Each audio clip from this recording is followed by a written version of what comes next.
para o professor Dr. José Mauro Madi, que vai tratar de doença trofoblástica gestacional.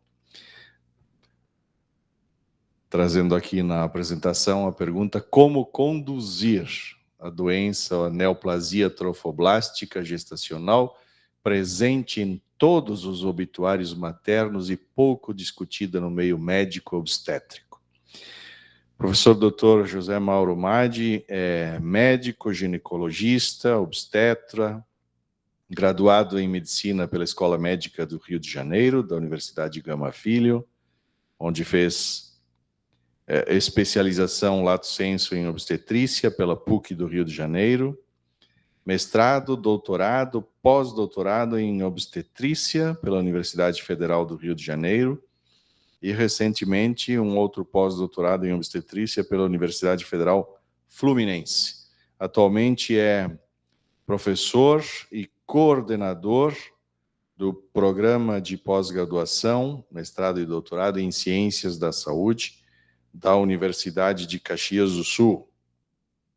Coordena o programa de residência médica em ginecologia e obstetrícia do Hospital Geral de Caxias do Sul, membro do Comitê de Ética em Pesquisa da Universidade de Caxias do Sul, membro da Associação Brasileira de Doença Trofoblástica Gestacional, com experiência na área de obstetrícia e ênfase em medicina materna, perinatal e doença trofoblástica gestacional.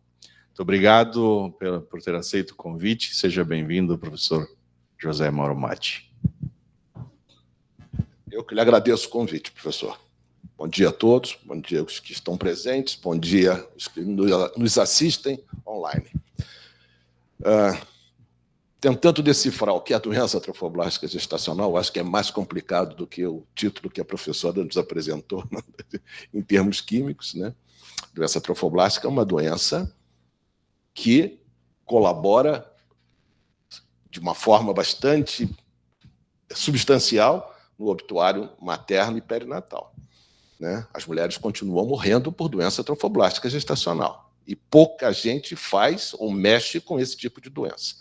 No estado do Rio Grande do Sul, nós somos em 2 tratando doença trofoblástica gestacional. Eu e a professora Rosa, professora Elza Alberti, na Santa Casa de Porto Alegre. Nós 2 tratamos isso, né? Mais ninguém.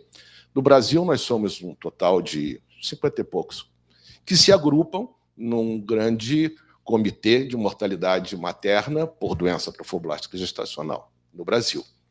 Então, somos muito poucos, apesar de eu já lidar com isso há muitos anos, aproximadamente uns 50 anos, né? Pouca gente se agrega ao grupo na tentativa de melhorar esses índices de mortalidade, né? Elas continuam morrendo, né? Os índices de mortalidade materna, tanto estadual quanto nacional, continuam mostrando que os números continuam aumentando, e, mesmo assim, as coisas continuam da mesma maneira há alguns anos, né? Então, desde que eu cheguei em Caxias, eu cheguei em 1978, em 1979, quando eu entrei na universidade, eu já comecei a trabalhar na universidade, obviamente com inúmeras limitações, comecei a trabalhar com doença trofoblástica. Importante.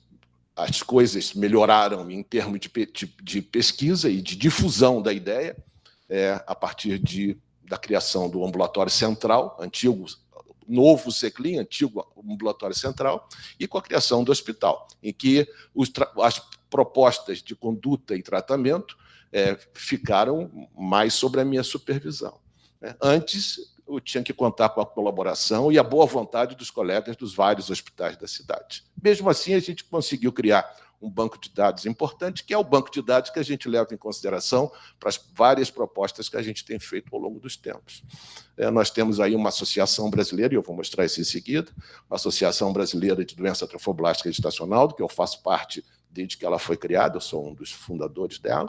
Nós temos uma instituição que cuida desse tipo de patologia internacional, para estudo das doenças do trofoblasto. Estamos agora no dia 6, agora próximo de junho, no 21º Congresso Brasileiro de Doença Trofoblástica Gestacional, no Rio de Janeiro, que parece que eu não vou conseguir ir em função das alterações climáticas, né? Mas agora, daqui a mais 15 dias, em que eu deveria conversar, inclusive, sobre o que o médico clínico, o que o aluno da Faculdade de Medicina tem que saber a respeito de doença trofoblástica, né? Porque, na grande parte das vezes, eles, professores, médicos e alunos, não sabem absolutamente nada. E não é um problema do Brasil, e não é um problema do Rio Grande do Sul, isso é um problema do mundo, né? As pessoas se negam a entender o que é a doença trofoblástica. E ela está aí, matando as pessoas, matando as mulheres. Ela está aí, batendo na porta de todos nós, assim como a insuficiência cardíaca do professor. Está aí, batendo na porta. E as pessoas ficam ali como se ela não existisse, como se não existisse. Então, existe uma dificuldade no diagnóstico, existe dificuldade no conhecimento do que fazer com o diagnóstico, encaminho para quem faz isso, quem mexe com isso, né? De que forma eu vou tratar, até porque a doença é a parte benigna da doença, né? Tem uma parte maligna, é um câncer de placenta, se não diagnosticado precocemente e tratado precocemente, ela vai morrer por metástases várias, assim como os 5 casos que, desde que eu mexo com isso em Caxias, só tivemos 5 óbitos, mas eu sou uma ilha isolada da grande parte do resto do país, onde inexiste qualquer possibilidade de diagnóstico e tratamento, elas vão morrer por falta de tratamento, vão morrer com metástases variadas. Então, essa é a problemática. É uma doença desconhecida. Sim, desconhecida, sim. As pessoas se negam a conhecer doença trofoblástica. Então, é uma doença obstétrica, é uma doença que vai começar no momento em que a mulher engravida, né? Então, à medida que existe nidação, a implantação do ovo na parte interna do útero, ali já começa a haver um desenvolvimento da doença. Existem alguns folhetos que se criam por ocasião da implantação. Um delas é o sincício trofoblasto, que é um folheto que produz o HCG, que dá positividade para o exame de gravidez, né? E esse HCG vai ser o marcador biológico dessa doença. Então, no momento que existe implantação do ovo, a partir dali já começa a haver o desenvolvimento da doença, especificamente no sincício trofoblasto.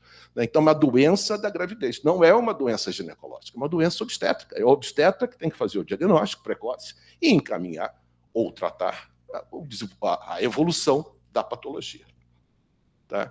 Ela se divide, então, de uma forma muito simplista e muito rápida, para que possam entender o que eu estou querendo dizer, né? Em doença trofoblástica, que são, e provavelmente já tenham escutado esse nome em algum momento da vida, né? As molas hidatiformes, né? Mola hidatiforme completa, que é a que está relacionada com o câncer, e a mola hidatiforme parcial, que é mais branda, não tão branda assim, mas menos branda do que a completa.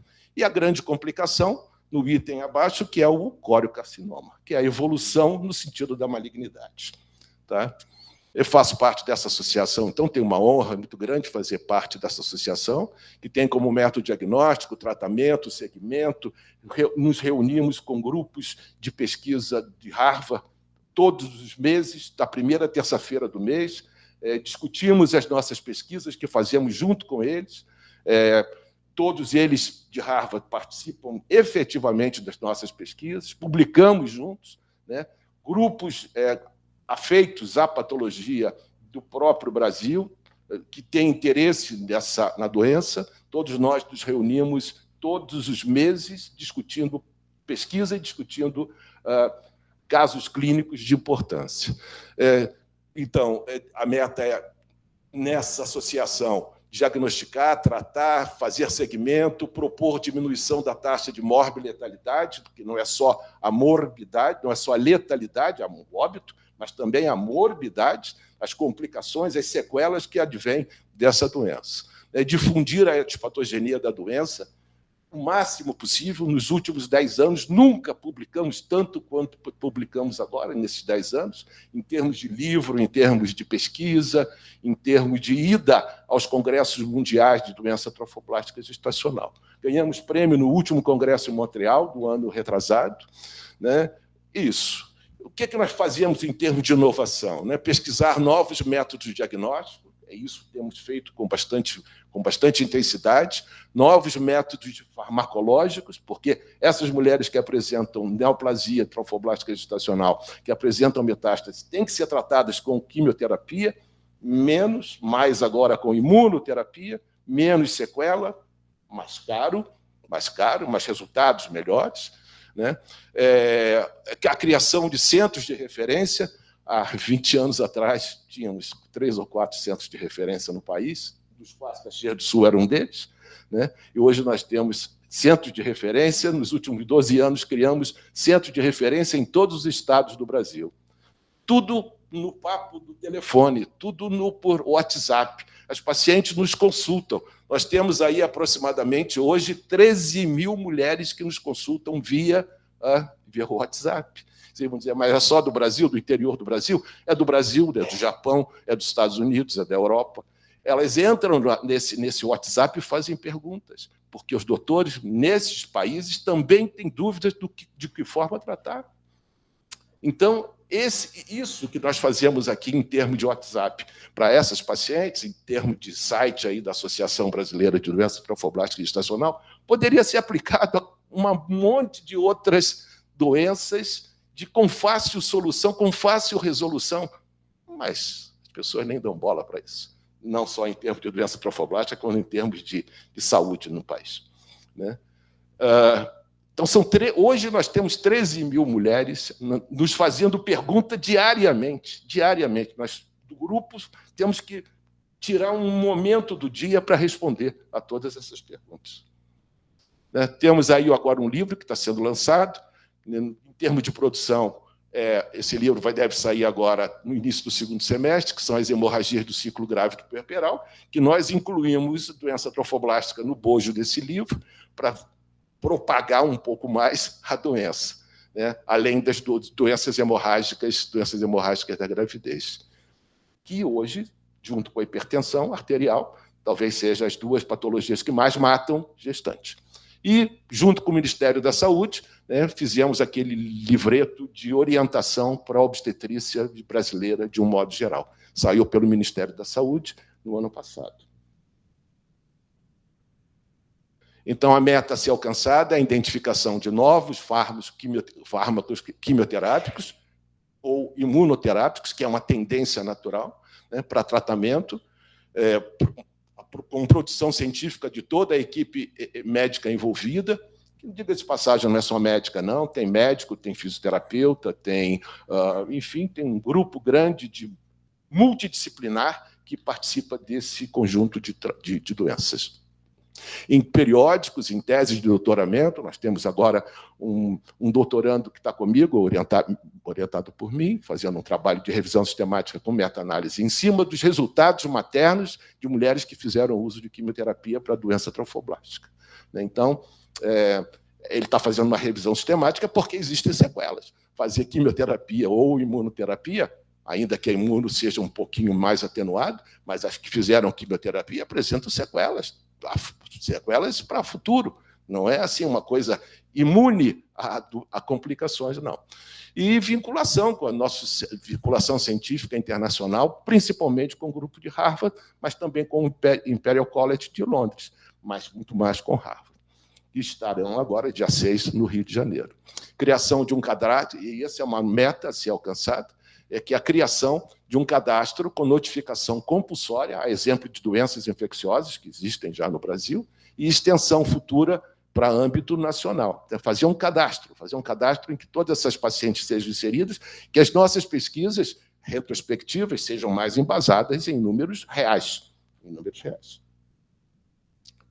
A fundamentação disso tudo é a diminuição, que eu acho que não existe nada mais importante do que isso, né? Diminuir morte de mulher. É isso, fundamentalmente é isso. São mulheres em idade jovem, mulheres em idade reprodutiva, com filhos em casa que, de repente, não aparecem mais em casa. Então, nada mais importante do que diminuir a taxa de mortalidade materna, né? Diminuição das taxas de morbidade e mortalidade materna. E melhor conhecimento da doença, junto aos cursos de medicina, né, junto aos outros cursos da área da vida, junto aos programas de pós-graduação e junto aos médicos profissionais que atendem na linha de frente, que atendem nas unidades básicas de saúde, nos vários hospitais desse país, que, mesmo em face de uma doença que apresenta um quadro clínico exuberante, mesmo assim desconhecem aquilo que estão vendo. Então, isso é a função e a meta específica da Associação Brasileira de Doença Trofoblástica Gestacional. Quem está envolvido, quem pode estar envolvido? Médicos obstetras, oncologistas, muito importantes, os oncologistas, que também desconhecem os limites e os meandros da patologia, né? Os anatomopatologistas. Necessitamos cada vez de diagnósticos mais precisos, mais objetivos, né? Poderiam participar em muito a psicologia, porque essas mulheres saem de casa com um exame positivo para a gravidez, né? E voltam um mês depois dizendo assim: o doutor disse que agora eu tenho um câncer, eu tenho que mexer no meu útero, eventualmente tirá-lo, eventualmente raspar o que tem lá dentro, né? Porque eu tenho um câncer. Ela sai no início do mês com um diagnóstico de gravidez, que provavelmente ela até estivesse querendo aquela gravidez, e volta no final do mês com um diagnóstico de câncer. Então, não existe cabeça que consiga estar, vamos dizer, afeita a esse tipo de informação, né? Não existe. Então, psicólogos, profissionais ligados à mídia eletrônica, né, propagando essas propostas. Estamos agora no Instagram, uma procura imensa no Instagram a respeito das informações que a gente tem colocado. E é isso, então. Muito obrigado pelo espaço, professor.